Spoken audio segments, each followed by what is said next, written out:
하나님 말씀은 창세기 49장 29절에서 33절까지 말씀입니다. 제가 가진 성경으로 79페이지, 구약 성경 79페이지, 창세기 49장 29절에서 33절까지 말씀입니다. 제가 봉독해 드리겠습니다. 그가 그들에게 명하여 이르되 내가 내 조상들에게로 돌아가리니 나를 햇사람 에브론의 밭에 있는 굴에 우리 선조와 함께 장사하라. 이 굴은 가나안 땅 마므레 앞 막벨라 밭에 있는 것이라. 아브라함이 햇사람 에브론에게서 밭과 함께 사서 그의 매장지를 삼았으므로 아브라함과 그의 아내 사라가 거기 장사되었고 이삭과 그의 아내 리브가도 거기 장사되었으며 나도 레아를 그곳에 장사하였노라. 이 밭과 거기 있는 굴은 햇사람에게서 산 것이니라. 야곱이 아들에게 명하기를 마치고 그 발을 침상에 모으고 숨을 거두니 그의 백성에게로 돌아갔더라. 아멘. 시온 성가대 특별 찬송 드리시겠습니다.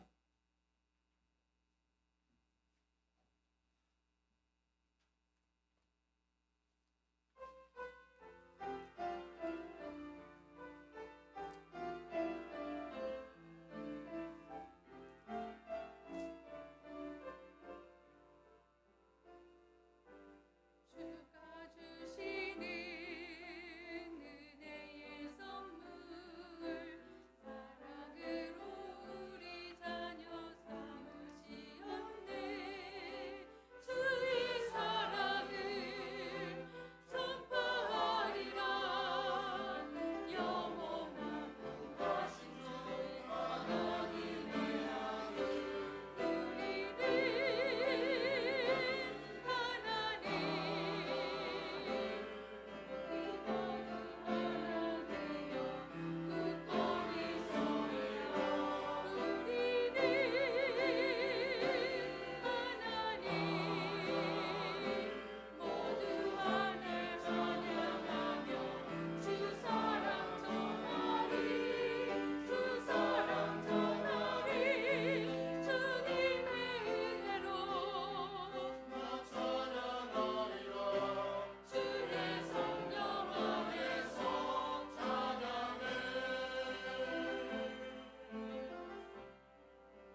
감사합니다.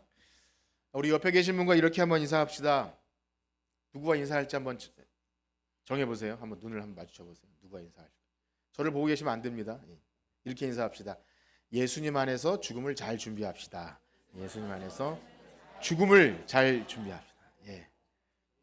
왜 주보를 보시죠? 인사하라 그랬는데. 예, 왜 죽음을로 인사를 했냐면 오늘 우리가 함께 읽은 창세기 49장 본문은 이제 달려갈 길을 다 마친 야곱, 그가 본향이죠. 아버지의 집, 육신의 아버지이기도 하지만 하나님 아버지가 있는 본향으로 돌아가기 위해 모든 축복을 마치고 유언을 하고 죽는 이야기를 기록하고 있습니다. 그리고 이제 오늘 새벽에 읽은 50장으로 넘어가면 그 아들 요셉이 죽는 이야기가 나옵니다. 요셉의 유언과 죽음 이야기까지 기록하고 창세기는 그렇게 두 사람의 죽음, 야곱과 요셉의 죽음 이야기로 마무리가 됩니다. 그래서 어떻게 생각해 보면 창세기는 창조 이야기로 시작하지 않습니까? 어떤 굉장히 희망이 있고 힘찬, 그래서 생명 창조 이야기로 빛이 있으라, 그렇게 모든 생명이 창조하는 이야기로 시작했지만 끝은 죽음으로 끝나죠. 인간의 타락과 그에 대한 죄값으로 미움, 또 살인, 편애, 그렇게 아픔과 상처 속에서 낳고 죽고를 반복하다가, 그러니까 사람이 태어나면 태어날수록 그 편애와 미움과 그 대물림되는 그 죄가 결국 죄의 삭신 죽음 이야기로 끝을 맺는데요. 그래서 이 세상의 관점으로 보면 창세기는 절망으로 끝납니다. 죽음은 그야말로 망이잖아요, 망. 그래서 별로 은혜가 안 되는 결말처럼 보이기까지 하는 것이 창세기이죠. 그렇지 않습니까? 이 세상에서도 우리 어린이들에게 꿈과 희망을 주는 동화책은 다 어떻게 끝나죠? 해피엔딩. 그래서 주인공이 이렇게 뭐 역경도 겪고 부모를 잃고 또 신데렐라는 어려서 부모님을 잃고 또 요셉처럼 고생하다가 이제 나중에는 행복하게 오래오래 잘 살았습니다. 그렇게 끝나야 해피엔딩이고 죽음 이야기는 잘 다루지 않죠. 그래서 많은 사람들이 통상 교회에서 말씀을 듣고 오늘 은혜 받는다, 또 위로를 얻는다 할 때 죽음과 관련된 이야기는 약간 낯설 수 있습니다. 어떻게 하면 잘 살고 복을 받고 또 어떻게 하면 건강하고 뭐 그런 이야기가 복으로 비춰지고, 죽음 이야기를 하면 도대체 어느 지점에서 우리가 희망을 찾을 수 있을까, 그렇게 생각할 수 있는 것이죠. 무엇보다 오늘날 이 의학의 발달로 인간의 기대 수명이 많이 높아진 것 같아요.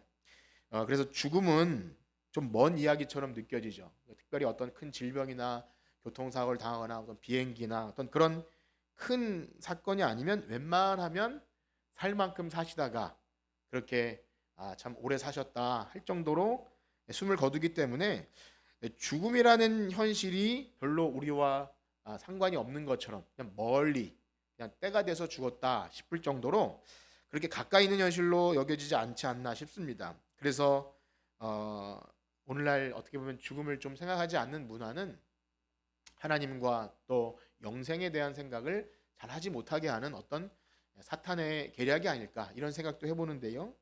그러나 우리가 아무리 멀리하고 싶고 또 조금 더 늦추고 싶고 생각하고 싶지 않고 나에게는 결코 일어나지 않을 것 같은 그래서 먼 미래의 일로 말하고 싶은 이 죽음은 아무리 부정하고 싶어도 우리와 늘 가까이 있는 가장 가까운 현실입니다. 그렇죠? 아무리 부정하고 싶어도 나이가 많든 적든 죽음은 늘 가까이 있어요. 여러분 어떠십니까? 여러분 자신의 죽음에 대해 좀 진지하게 고민해 보신 적이 있으신가요? 어떠세요? 그건 너무 부정적이에요. 그렇게 생각하십니까? 아니면 죽음을 생각하셨다면 어떻게 죽는 것이 가장 그래도 복된 죽음인가? 또 나의 죽음 이후에 나는 어떻게 될 것이며 또 나를 생각하는 우리의 자녀들이나 남은 사람들은 나를 어떻게 기억하고 그들에게 내 죽음이 어떤 영향을 줄 것인가, 그런 생각을 혹 해보시냐는 거예요. 어떠신가요? 그런데 안타깝게도 이 죽음이라는 주제는 우리의 삶에 너무 중요한 참 긴급한 문제이고 가까운 현실임에도 여러 가지 이유로 먼 미래처럼 여겨지고 혹은 나와 상관없는 일로 좀 터부시하기 쉽습니다. 그래서 장래 혹은 뭐 엘리베이터만 타도 사자도 웬만큼 쓰지 않으려고 그렇게 하고, 최근에 어떤 청년이 장례식에 못 왔는데 그 인사가 결혼을 앞두고는 장례식에 가는 게 아니다, 뭐 부정탄다는 거겠죠. 그래서 사람의 죽음은 왠지 부정한 뭐 그런 느낌을 주는 거예요. 물론 죄의 삭시 사망이기 때문에 좋은 것은 아니겠지만, 그러나 죽음을 멀리하고 죽음에 대해 생각지 않는 것은 결코 영적으로 도움이 되지 않습니다. 그래서 오히려 준비를 한다면 그저 결혼 준비 아니면 은퇴 이후의 삶이나 노후 준비, 그리고 보험, 또 자녀를 위한 미래, 여러 가지 준비는 하지만 정작 가장 중요한 죽음을 준비하지 못하게 되지 않나, 그런 겁니다. 여러분 어떠세요? 죽음이 준비되셨습니까? 네, 한번 생각해 보시라고요. 나는 죽음이 준비되었나? 그런데 그 대답을 여러 가지로 회피하죠. 당장 먹고 살기도 바쁘고 내 코앞에 당면한 문제도 바빠 죽겠는데 무슨 팔자 좋게 죽음 이후까지도 생각하나, 이런 게 대답을 회피하기도 하고요. 그러나 여러분 생각하셔야 됩니다. 하나님이 없는 세상 사람들이야 그렇게 대답할 수 있다 할지라도, 최소한 여러분들이 예수님을 구주로 믿고 나는 구원과 영생을 소유한 자라고 하면서도 만약 이런 반응을 보인다면, 죽음에 대해서는 별로 생각하고 싶지 않아요, 그것은 그냥 나중에 생각하고 그냥 여기서 예수 잘 믿고 복 받고 그냥 현실에서 충실하고 싶어요 라고 표현한다면, 어떻게 보면 실제로는 하나님도 없고 죽음 이후의 삶은 내 문제가 아닌 것처럼 그렇게 하는 세상 사람과 별반 다르지 않다라는 것이죠. 그러나 사랑하는 성도 여러분, 성경은 무엇이라고 말합니까? 한 번 죽는 것은 사람에게 정하신 것이요, 그 이후에는 무엇이 있죠? 심판이 있습니다. 그걸 믿으십니까? 네, 한 번 죽는 건 그건 뭐 당연한 거죠. 안 죽을 사람 없죠. 그런데 그 이후에는 있어요. 심판이 있어요. 죽음으로 사라지지 않습니다. 그리고 그 심판 앞에서 인생은 두 가지 결론밖에 없어요. 영원한 사망에 이를 것인지 아니면 영생을 얻을 것인지, 이 두 가지 결론밖에 없다고 성경은 분명히 이야기합니다. 그렇습니다. 우리는 성경이 말하는 이 모든 인생이 맞이하게 될 이 두 가지 결론 앞에서 진지하게 고민하고 해답을 가지셔야 합니다. 여러분 어떠세요? 죽음 이후에 영원한 사망과 영생 사이에서 나는 어떻게 될지에 대한 확실한 해답이 있으십니까? 혹 없으시다면 우리가 한 주 동안 먹고 사는 문제 여러 가지 바쁘고 또 고민과 이 모든 것들은 사실 중요한 게 아니에요. 잠시 그것을 미뤄두고 이 문제를 해결하셔야 됩니다. 이것이 가장 긴급한 문제입니다. 여러분 그것이 신자입니다. 그러한 의미에서 우리가 이 창세기의 마지막에 발견되는 죽음, 야곱의 죽음과 요셉의 죽음은 모두 모든 인생이 맞이할 결론인데요. 믿음의 선진들은 과연 이 죽음을 어떻게 인식했고 또 죽음을 통해서 남은 자들에게 무엇을 남기고 싶었는지, 우리가 그 내용을 살피면서 우리도 하나님의 언약 백성, 예수 믿는 자들로서 이 땅에 태어나 참 믿음을 따라 살다가 우리 히브리서 11장 말씀처럼 믿음을 따라 죽는 그런 복된 죽음을 맞이하는 저와 여러분들 되시길 축복합니다. 어떠세요? 복된 죽음을 준비한다 하니까 내 문제가 아닌 것처럼 혹 여겨지신다면 여러분들이 말씀을 들으면서 그 생각을 수정하셔야 됩니다. 이 땅에 썩어질 것을 소망하는 것이 아니라 영원한 하나님 나라를 소망하는 본향 찾는 나그네, 그러한 여러분들 되시길 축복합니다. 자, 그래서 성경에서 만나는 믿음의 조상들의 삶을 가만히 들여다보면 하나님이 그들을 전적인 은혜로 부르시고 택하셔서 그들에게 행하신 일들을 가만히 살펴보면 그 모든 일이 뭐냐면 두 가지로 요약이 돼요. 하나님이 누구신가? 그리고 우리의 죽음 이후에는 무엇이 있는가? 그것을 알게 하신다는 거예요. 그래서 창조하신 분이 누구시고 그를 부르신 분이 누구시고 그러니까 살아갈 수 있는 모든 복과 은혜를 허락하신 분이 누구신지를 인생 경험을 통해서 깨닫게 하셔요. 그것이 우리의 신자의 삶입니다. 태어날 때부터 죽을 때까지 우리에게 좀 약간 좋은 삶을 살게 하든 좀 물질적으로 복이 있든 아니면 고통 가운데 있던 그 모든 과정은 하나님이 누구신지를 알게 하는 과정이고, 그리고 하나님이 누구신지를 분명히 알 때 우리의 육신이 죽어 땅에 묻힌다 할지라도 그것이 끝이 아니라 영원히 쇠하지 않는 하나님 나라, 그것이 예비되었음을 믿게 하는 과정이라는 것입니다. 그래서 한 사람을 불러서 믿음을 넣어주시는 과정이 바로 그거예요. 아브라함을 부르시고 이삭을 부르시고 야곱을 부르셔서 하는 모든 작업이 그거예요. 그들에게는 원래 믿음이 없어요. 그냥 이 땅이 전부이고 여기서 그냥 아등바등하면서 그냥 결혼하고 자식 낳고 못 나면 억울하고 또 전쟁에서 뭐 얻으면 좋고 그냥 그것이 전부이라면, 야, 그게 전부가 아니다. 내가 너와 함께 하겠고 복을 줘도 땅을 얻어도 다 하나님 나라를 예비한 것이다. 그렇게 하다가 죽겠지만 그것이 끝이 아니라 영원한 하나님 나라가 예비되었음을 알게 하는 과정이 바로 믿음을 넣어주시는 과정이에요. 그러니까 믿음이라는 것은 우리 것이 아니라 하나님이 계심, 그리고 여기에 사는 잠깐의 삶이 전부가 아님을 알게 하는 거예요. 그래서 그런 의미에서 야곱을 보면 그가 처음에는 이 아브라함, 이삭, 야곱 그 믿음의 계보에 들어갈 정도의 그런 사람이 결코 아닙니다. 참으로 이 땅, 이 세상이 중심이고 자격이 없어요. 그래서 그의 이름 뜻대로 그저 속이는 자의 삶을 삽니다. 생각해 보세요. 태어날 때부터 형을 이겨 먹으려고 무엇을 잡고 태어났다 그러죠? 형의 발 뒤꿈치를 잡고 태어났다. 참 특이한 내용인데요. 오늘 이제 창세기 이 이야기를 마무리하면서 야곱 이야기를 쭉 정리해 보고 싶은데요. 발 뒤꿈치를 잡고 태어나서 어떻게든 장자의 명분을 얻어보려고 그 사냥하고 돌아온 형을 속여서 팥죽 한 그릇에 장자의 명분을 빼앗죠. 참 욕심스러운데 사실은 그것이 우리의 삶이죠. 경쟁 사회에서 어떻게든 남을 밟고 일어서려고 남보다 좀 잘나버리고 뭐 공부를 잘하든 못하든 어떤 식으로든 나를 중심으로 내가 좀 잘 돼야겠다는 생각. 그래서 결국에는 형에게 주는 아버지의 복을 빼앗기 위해 형을 속이고 아버지도 속이고 그 복을 빼앗죠. 그러면 빼앗은 복으로 잘 됩니까? 혹독해요.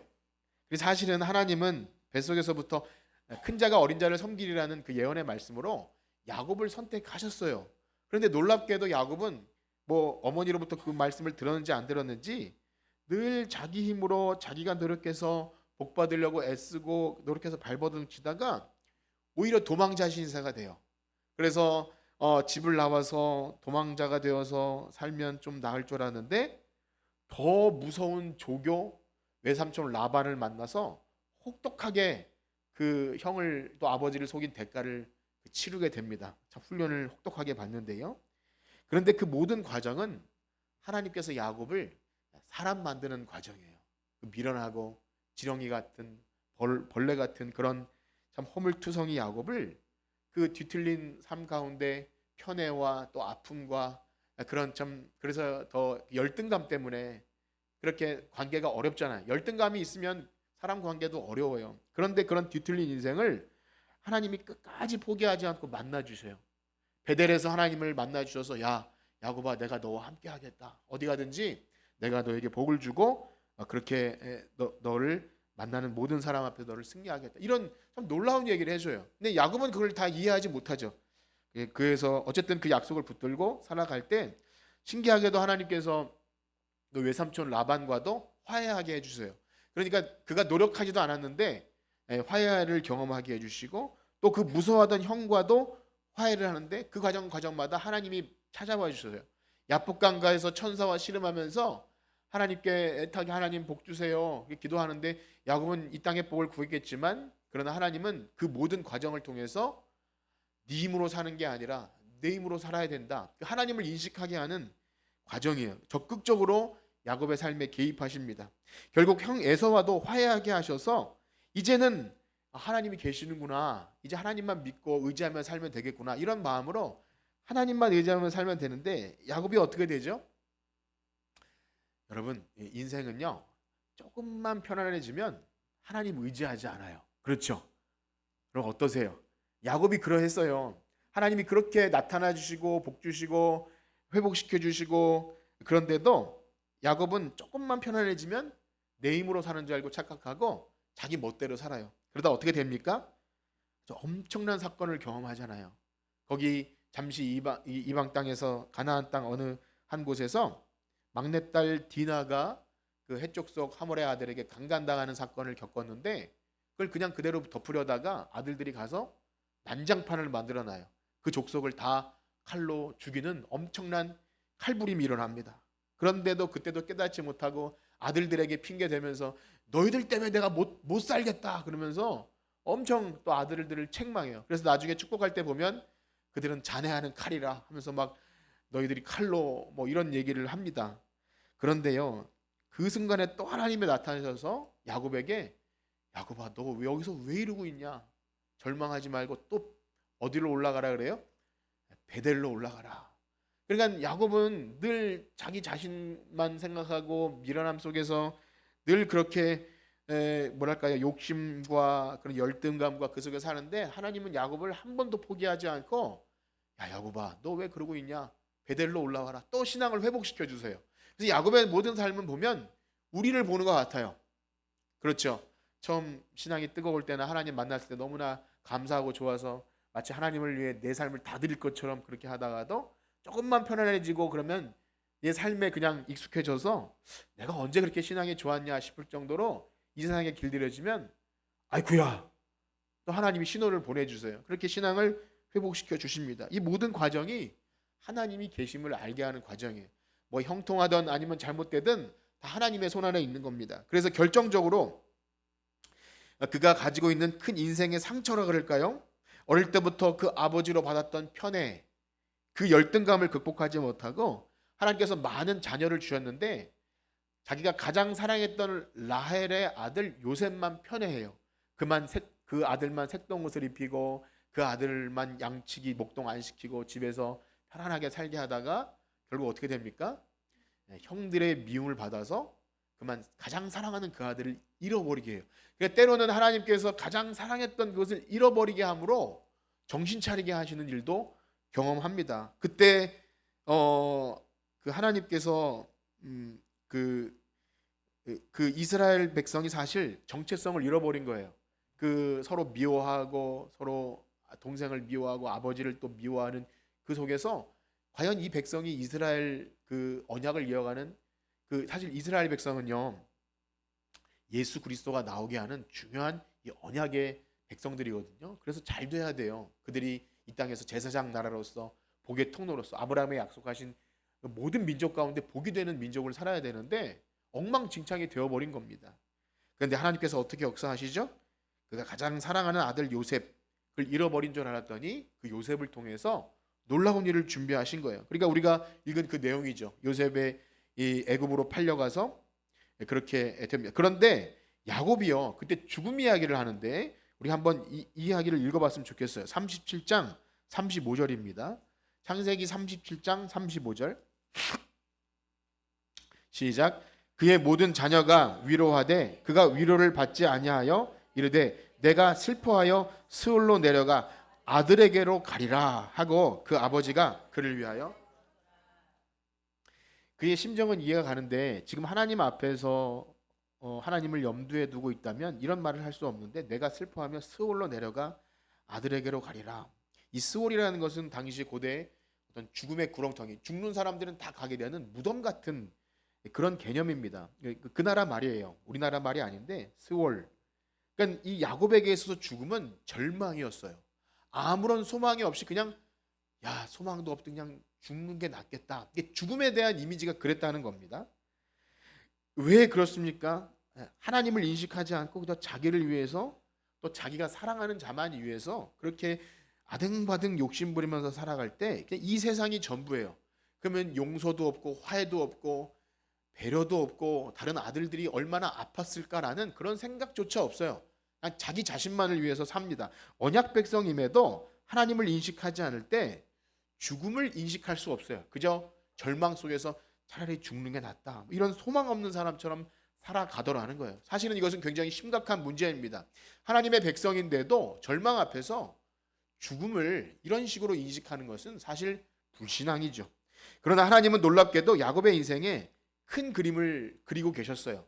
요셉이 죽은 줄만 알았는데 바로 노예로 팔려간 요셉을 통해서 이스라엘 민족을 하나로 회복시키시는 일을 하셨습니다. 이 시간에 그 말씀을 다 드리지 못하지만 우리가 이번 달 들은 계속 그 말씀이에요. 요셉이 기근 가운데 형들과 화해하고 온 이스라엘 민족이 기근 가운데 먹여 살려서 생명의 부양자가 되어서 아브라함의 언약을 이루는 도구로 삼으세요. 그러니까 70명 되는 야곱의 가족이 애굽에 들어가서 400년 동안 폭발적으로 인구가 불어나는 그 일을 요셉을 통해 준비시키는 거예요. 그래서 요셉을 잃어버리고 시름시름 기운도 없는 그 야곱에게 이제 그냥 스올로 내려가는 게 낫겠다. 삶의 의미를 잃어버린 야곱이 요셉이 살아있고 그가 총리가 되었다는 소식을 들을 때 어떻게 반응합니까? 우리 45장으로 넘어와서 27절, 28절 한번 읽어볼까요? 45장 27, 28 시작. 그들이 또 요셉이 자기들에게 부탁한 모든 말로 그에게 말하매 그들의 아버지 야곱은 요셉이 자기를 태우려고 보낸 수레를 보고서야 기운이 소생한지라. 이스라엘이 이르되 조카도다. 내 아들 요셉이 지금 살아있으니 내가 죽기 전에 가서 그를 보리라 하니라. 여전히 사실 야곱은 죽기 전에, 그러니까 살아있을 때 뭔가를 봐야 그 전부라고 생각했던 거예요. 그럼에도 불구하고 하나님은 야곱의 삶의 어떤 삶과 죽음에 대해서 계속 생각하게 하시는 거예요. 이 땅에 살아가는 의미는 뭐며 내가 어디에 기운을 소생하게 될까? 여러분 어느 지점에서 좀 기운이 소생합니까? 그러니까 내가 좀 시름 앓거나 혹은 좀 기운이 떨어지고 뭐 호르몬의 영향이 됐든 아니면 뭐 가정이나 어떤 영향이 있든 굉장히 낙심해 있다가 어느 지점에서 생기를 이렇게 얻게 되죠. 그런 것을 좀 말하는 거예요. 하나님께서 야곱의 삶에 이런 우여곡절을 통해서 삶의 의미, 죽음의 의미를 계속 생각하게 하시는 거예요. 그런데 요셉을 만나러 가는 도중에 브엘세바에서 하나님께 제사를 드려요. 그러니까 야곱이 두려웠던 거예요. 요셉을 만나긴 만나야 되는데 가나안 땅을 떠나는 것이 두려웠어요. 그때 하나님께서 야곱에게 이렇게 말씀해 주십니다. 46장 1절에서 4절까지 읽어볼까요? 이 넉절이니까 우리 교독해 봅시다. 제가 먼저 읽어볼게요. 이스라엘이 모든 소유를 이끌고 떠나 브엘세바에 이르러 그의 아버지 이삭의 하나님께 희생제사를 드리니 그 다음에 하나님이 야곱아 야곱아 하시는지라. 야곱이 이르되 내가 여기. 하나님이 이르시되 나는 하나님이라 내 아버지의 하나님이니 애굽으로 내려가기를 두려워하지 말라. 내가 거기서 너로 큰 민족을 이루게 하리라. 내가 너와 반드시 너를 인도하여 다시 올라올 것이며 요셉이 그의 손으로 내 눈을 감기리라 하셨더라. 아멘. 하나님은 굵직굵직한 순간에 야곱의 삶에 나타나셔서 언약을 상기시켜 주는데요. 참 다정하게도 사실 이 소름 돋아요. 하나님이 야곱아 야곱아 부르셔요.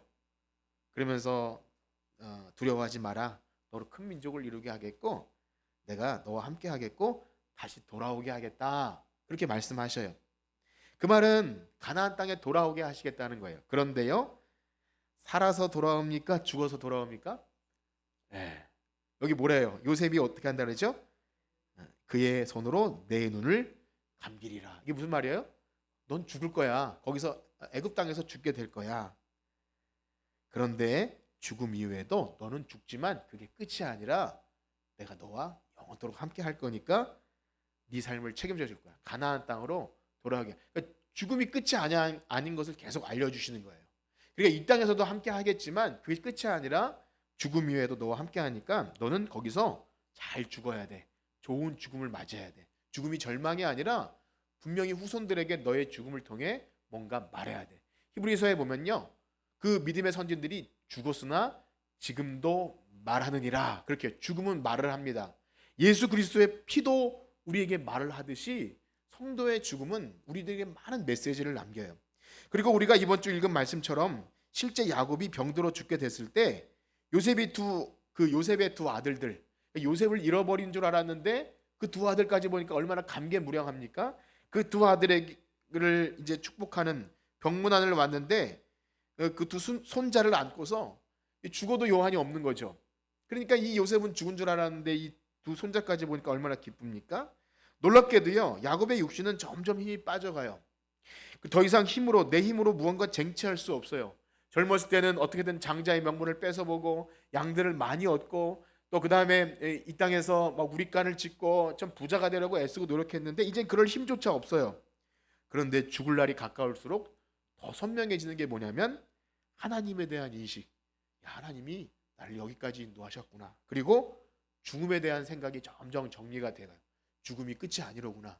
하나님께서 영원토록 나와 함께 하시는구나. 그러니까 나이가 들수록 우리가 분명해져야 되는 것은 하나님에 대한 인식과 죽음 이후의 것이 더 선명해져야 합니다. 그렇게 되시길 축복합니다. 근데 야곱의 인식의 변화를 몇 군데 찾아볼 텐데요. 오늘 창세기를 마무리하기 때문에 제가 정리를 하는 겁니다. 47장 29절에서 31절까지 한번 볼까요? 47장 29절에서 31절 시작. 이스라엘이 죽을 날이 가까움에 그의 아들 요셉을 불러 그에게 이르되 이제 내가 내게 은혜를 입었거든 청하노니 내 손에 내 허벅지 아래에 넣고 인애와 성실함으로 내게 행하여 애굽에 나를 장사하지 아니하도록 하라. 내가 조상들과 함께 눕거든 너는 나를 애굽에서 메어다가 조상의 묘지에 장사하라. 요셉이 이르되 내가 아버지의 말씀대로 행하리이다.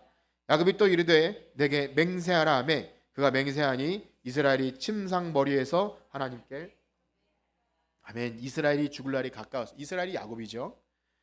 죽을 날이 가까웠다는 것을 직감하는 것 참 전 귀한 일이라고 믿어요. 웬만하면 내가 죽을 날이 언제쯤인지 알려면 가장 좋은 건 시한부 선고를 받아야 하더라고요. 언제쯤 죽습니다. 참 그건 복된 일인 것 같아요. 그래서 어찌 보면 이제까지 험한 삶을 살았고 그런데 이제 우여곡절 때 요셉을 만났어요. 두 손자까지 봤어요. 그러면 조금 더 행복하게 야, 그 아이들이 또 결혼하고 자녀 낳는 것도 보고 싶다. 이런 아쉬울 만도 한데 하나님께서 자신에게 이렇게 행하신 놀라운 일을 볼 때 죽어도 여한이 없는 거예요. 침상머리에서 하나님을 경배해요. 이제 나는 죽어도 여한이 없다. 즉 병상에 누워 있지만 자신과 같은 참 비참한 속이고 또 빼앗고 하나님을 실망시킨 이런 삶을 여기까지 인도하심을 볼 때 단순히 아들을 만나고 손자를 봐서 기분 좋은 그것을 넘어서서 어떻게 하나님은 나와 같은 삶을 이렇게 여기까지 인도하실까? 이게 근데 너무 소름 돋게 감사한 거예요. 그러니까 죽어도 여한이 없다는 것은 하나님은 살아계시고 나의 죽음 이후까지도 하나님이 책임지시고 이 남은 자녀들까지도 하나님의 손에 맡겨드리는 그런 복을 빌어줍니다. 여러분들에게 그런 죽음과 하나님에 대한 인식이 있기를 축복합니다. 여러분들이 그런 삶과 죽음이 있어야 여러분들의 죽음은 큰 메시지예요. 그리고 요셉의 이 두 아들들에게 축복을 해주는 장면이 나오는데요. 우리 48장 9절에서 11절까지 읽어볼까요? 48장 9절에서 11절 시작. 요셉이 그의 아버지에게 아뢰되 이는 하나님이 여기서 내게 주신 아들들이니이다. 아버지가 이르되 그들을 데리고 내 앞으로 나오라. 내가 그들에게 축복하리라. 이스라엘의 눈이 나이로 말미암아 어두워서 보지 못하더라. 요셉이 두 아들을 이끌어 아버지 앞으로 나아가니 이스라엘이 그들에게 입맞추고 그들을 안고 요셉에게 이르되 내가 내 얼굴을 보리라고는 생각하지 못하였더니 하나님이 내게 내 자손까지도 보게 하셨도다. 아멘. 저는 이 요셉과 야곱의 대화가 너무 참 감개가 무량한데요. 이 요셉과 야곱은요 지금 뭘로 하나가 마음이 통일됐냐면 하나님으로 통일됐어요.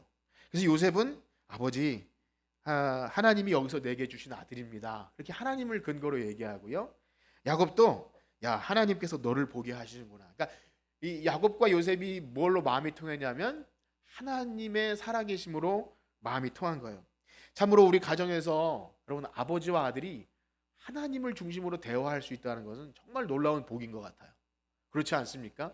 아버지 하나님이 이 많은 자녀를 주셨어요. 또 야 하나님이 우리를 여기까지 인도하셨구나. 이것은 정말 큰 복인데요.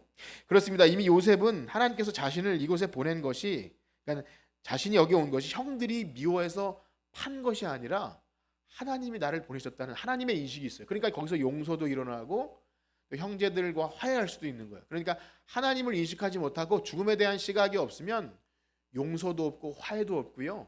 죽을 때까지 용서하지 못하고 죽을 때까지 화해하지 못하는 거예요. 이거는 우리의 죽음에 대한 시각, 하나님에 대한 시각이 아직은 불분명한 거죠. 그러하기에 요셉은요, 하나님이 날 여기서 인도하셔서 이방 땅에서 날 위로하시는구나. 그 두 아들의 이름이 그래요.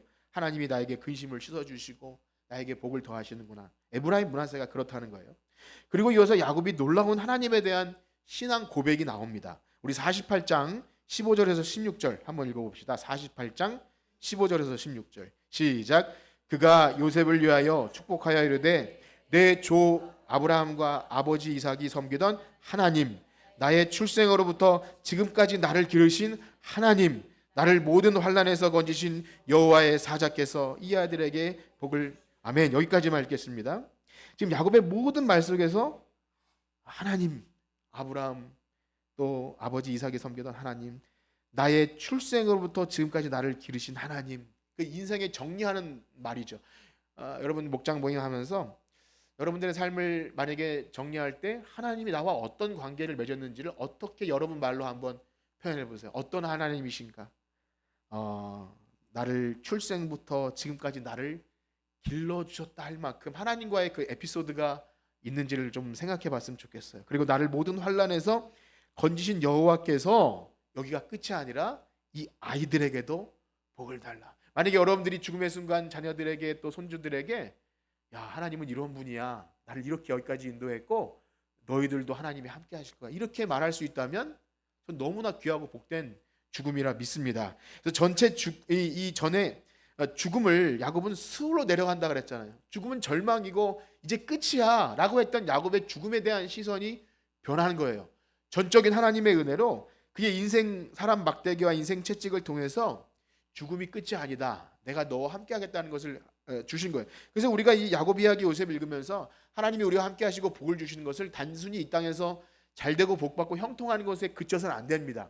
그렇게 하시는 하나님이 계시고 우리의 죽음 이후에까지 하나님이 우리의 삶을 보장하고 계신다라는 것을 깨달아야 합니다. 그렇게 야곱은 12아들을 다 축복하고 나서, 그러니까 자기가 달려갈 길을 다 마친 거죠.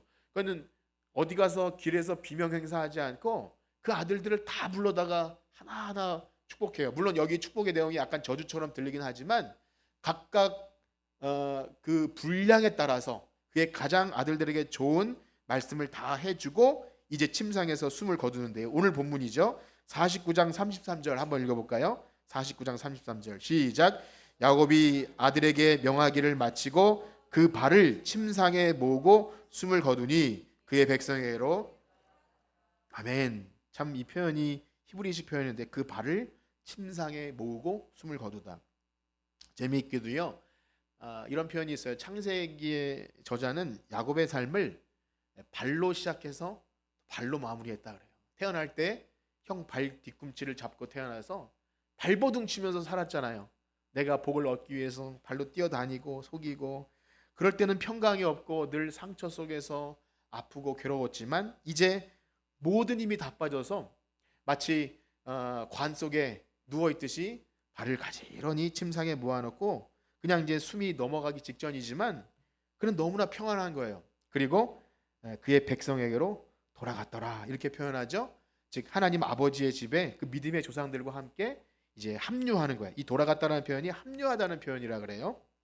그러니까 본향으로 돌아간 겁니다. 이제 우리가 돌아갈 본향이죠. 그렇습니다. 하나님의 백성은 한번 따라해 볼까요? 잘 사는 것보다 잘 죽는 게 더 중요합니다. 네. 그렇게 생각이 되시나요? 정말 그래요. 우리의 삶은 뭐 길든 짧든 저보다 훨씬 많이 사신 우리 어르신 부모님 같은 성도님 앞에 제가 드릴 말씀은 아니지만 우리가 사는 삶보다 더 훨씬 끝나지 않은 영원한 삶과 비교한다면 이 땅에서 사는 삶은 잘 살아야겠지만 그보다 더 중요한 건 잘 죽는 거잖아요. 그래서 성도의 죽음은 남아있는 자들에게 엄청난 신앙의 영향력, 메시지를 줍니다. 잘 죽어야 돼요. 사랑하는 성도 여러분, 잘 죽기를 기도하시기를 축복합니다. 기도의 제목에 잘 죽는 것. 그것이 뭐 아프지 않고 편안히 자다가 가는 것일 수도 있지만 여러분들의 죽음이 많은 메시지를 준다는 걸 기억해야 돼요. 그래서 마지막으로 이야기를 드리고 마칠 텐데요. 창세기의 마지막은 야곱의 죽음과 요셉의 죽음을 두 죽음 사이에 가운데 하나의 이야기가 껴져 있어요. 사실 이 이야기를 여기에 왜 넣었을까 싶을 정도로 사실 좀 약간 변두리 같은 이야기예요. 뭐냐면 그 형들이 야곱의 장례를 마치자 찾아와서 요셉이 자신을 용서해 준 것을 믿지 못하고 이 아버지의 장례를 다 끝났으니까 이제 우리에게 복수하지 않겠나 이런 두려움이 생긴 거예요. 그런 거죠. 아, 요셉이 야곱 아버지의 체면으로 우리를 이렇게 살려줬지만 이제 우리를 어떻게 하지 않겠나. 그때 형들이 찾아와서 뭐 비굴하게 아버지가 살아있을 때 우리 용서하라고 했어 막 이렇게 하니까 요셉이 울어요. 그러니까 굉장히 만감이 교차한 울음이겠죠. 왜 이 형들은 내 용서를 믿지 못하나? 또 내가 또 용서를 해야 되나? 왜 나는 늘 이렇게 울면서 용서를 해야 되나? 이런 마음일지 모르는데 요셉에게 형들에게 이렇게 합니다. 50장 19절에서 21절 한번 읽어볼까요? 50장 19절에서 21절 시작. 요셉이 그들에게 이르되 두려워하지 마소서. 내가 하나님을 대신하리이까? 당신들은 나를 해하려 하였으나 하나님은 그것을 선으로 바꾸사 오늘같이 많은 백성의 생명을 구원하게 하시려 하셨나니 당신들은 두려워하지 마소서. 내가 당신들과 당신들의 자녀를 기르리이다. 간곡한 말로 위로하였더라. 아멘. 또 위로해요. 요셉은 어릴 때부터 하나님을 인식했고 이 모든 일을 하나님이 하신 거라는 걸 믿은 거예요. 그러니까 우리에게 하나님에 대한 인식과 죽음에 대한 인식이 없으면 내가 예수를 믿어도 용서하기는 어렵습니다. 그러니까 내가 잘못돼도 누구한테 미움받아서 억울한 일 당해도 이것이 하나님의 모든 계획 안에 있음을 인정해야 거기서 모든 것이 합력하여 선을 이루시는 하나님을 알아야 용서도 하고 화해도 하는데 하나님을 믿지 못하면 사실 이게 안 되고요. 또 짧은 인생이 아니라 죽음 이후에 영원한 것이 있다는 생각이 없으면 이 신자로서 어떤 화해의 용서 안 돼요. 그래서 놀랍게도 피해자가 가해자를 용서를 다시 합니다. 놀라운 복음의 은혜죠. 예수 그리스도께서 자신을 십자가에 못 박은 죄인들을 용서하심처럼 그런 일은 하나님의 살아계심 안에서만 있는 거예요. 그리고 자신의 죽음을 이렇게 준비해요. 50장 24절에서 26절 읽어볼까요? 50장 24절에서 26절 시작. 요셉이 그의 형제들에게 이르되 나는 죽을 것이나 하나님이 당신들을 돌보시고 당신들을 이 땅에서 인도하여 내사 아브라함과 이삭과 야곱에게 맹세하신 땅에 이르게 하시. 아멘. 여기까지만 읽겠습니다. 나는 죽을 것이래요. 죽음에 대한 확실한 죽음이 절망이나 끝이 아니라 나는 죽을 것이나 하나님이 당신들을 돌보실 것이다. 아버지 야곱처럼 요셉도 그리고 조상들의 땅에 묻히기를 원해요. 단순히 선산에 묻어달라는 그런 유언이 아니라 하나님 나라 본향을 사모하는 그 마음이에요. 히브리서에 다시 한번 그 말씀이 강조가 됩니다. 본향 찾아가는 나그네. 자신은 죽겠지만 이것이 끝이 아니라 영원한 본향으로 간다.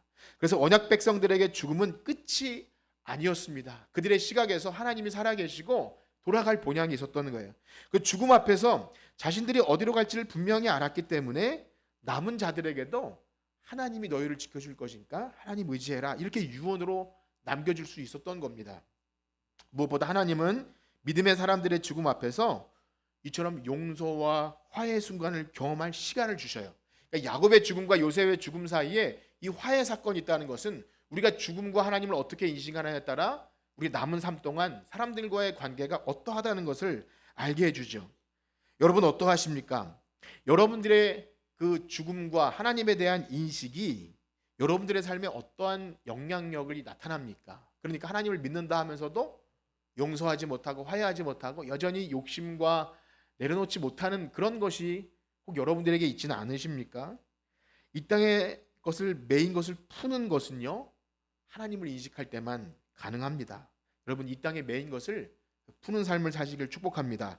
저는 저희 아버지가 돌아가시기 전에 그래도 하나님께서 은혜를 주셔서 시간을 주신 것이 너무 감사했어요. 시간 어떤 시간이냐면 오해를 풀 수도 있고 최소한 살아있을 때 말하지 못하는 사랑한다는 말을 할 수 있는 기회를 주신 것 그리고 여러 가지 시간을 주신 것은 너무 좋은 기회예요.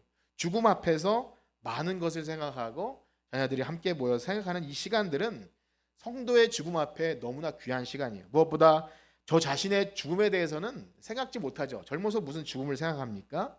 그런데 그 이후로는 늘 죽음을 생각해요.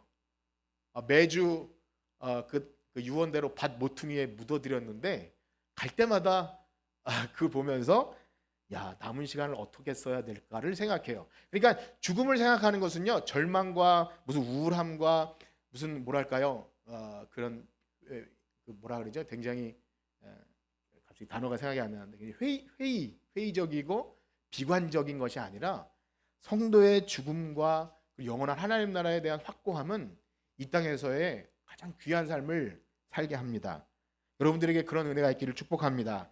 그래서 성도의 죽음은 남은 자들에게 하나님이 누구신지를 알게 하며 죽음이 끝이 아니라 영생의 소망이 얼마나 영광스러운지를 알게 해요.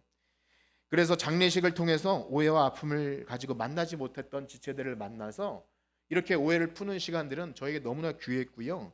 그래서 성도의 죽음과 장례는 결코 소망 없는 자들의 그런 것이 아니라 굉장히 은혜입니다. 그렇습니다. 사랑하는 성도 여러분, 우리의 삶이 정말로 하나님의 선하신 계획 안에서 태어나고 또 하나님과 관계를 맺으며 또 죽음까지 하나님의 손길 안에 있다는 것을 믿으십니까? 예, 그러면 그런 삶은 참으로 아름다운 죽음을 맞이할 수 있어요. 그래서 죽는 순간이 고통이 아니라 설레고 기대가 되고, 이 관문을 통해 좀 아프게 죽으면 괴롭겠지만 그래도 이 관문을 지나야 주님을 만나는 영생의 소망이 이제 시작되겠구나. 여러분, 죽음을 어떻게 맞이하시겠습니까? 어떤 목사님이 그런 설교를 할 때 그 예화가 잊혀지지 않는데, 참으로 세상에서 사업도 크게 하고 교회에서 봉사도 하고 존경받던 장로님이 어느 날 이제 암병이 들어서 며칠 못한다는 선고를 받고 이제 신방을 갔는데, 너무나 아파하시는 장로님에게 장로님, 천국에 대한 소망이 있으니 이제 두려워하지 말고 주님 만날 소망 가집시다. 그러니까 장로님이 이랬다 그래요. 굉장히 짜증나는 얼굴로 예수고 뭐고 다 귀찮소. 그랬다 그러죠. 그래서 그 얘기를 듣고 굉장히 충격을 받았어요. 죽음 앞에서 본색이 드러납니다. 죽음은 굉장히 중요해요. 저분이 구원을 받았는지 아닌지 전 그 말씀을 드리려는 것이 아니에요. 그분이 잘 모르는 사람이지만 그 말씀을 드리려는 것이 아니에요. 굉장히 아파서 그랬을 거라 생각이 듭니다. 그러나 확실한 것은 한 사람의 신자의 죽음을 바라보는 시각, 그리고 그 죽음을 앞두고 나와 주변 사람들과 어떤 관계를 맺고 매인 것을 푸는가. 그러니까 당장 내가 사형 선고를 안 받아도 내가 죽음을 앞두고 영생 천국이 있는 자로서 살아가는 그 모습은 그에게 이미 하나님 나라가 시작됐다는 것을 보여주는 시금석이 될 줄 믿습니다. 사랑하는 성도 여러분, 하나님께서 우리에게도 야곱과 같은 험악한 시간을 줄 수 있고요, 요셉처럼 힘든 시간을 주실 수도 있습니다. 그러나 그 모든 삶의 과정은 우리와 같은 참 허물과 죄투성이 인생들을 하나님을 알게 하는 과정이라고 믿으시고, 그 하나님의 선하신 손길을 믿으시고 아름다운 죽음을 준비하시는 저와 여러분들 되시기를 주님의 이름으로 축복합니다. 기도하겠습니다. 하나님, 우리와 같은 비천한 인생에 찾아오셔서 영생의 소망을 주시고 죽음을 알게 하시고 죽음이 끝이 아님을 알게 하시니 감사합니다. 하나님을 알기 전에는 그저 이 땅이 전부이고 죽어봐야 아는 것이지 무슨 죽음 이후의 삶을 얘기하겠는가, 그렇게 영적으로 죽은 자였다면 이제 우리는 하나님을 알고 하나님을 영화롭게 하며 우리의 죽음 이후에도 영원한 본향이 있다는 걸 알기에 이 땅에 잠시 사는 시간은 죽음을 준비하는 시간인 줄 믿습니다. 하나님, 우리 사랑하는 성도들이 그 믿음을 가지고 믿음으로 살고 믿음을 따라 죽는, 그래서 그 죽음이 많은 사람들에게 선한 영향력, 하나님을 알게 하는 도구로 사용되는 사랑하는 성도의 죽음이 되게 하여 주시옵소서. 감사하며 예수님의 이름으로 기도합니다. 아멘.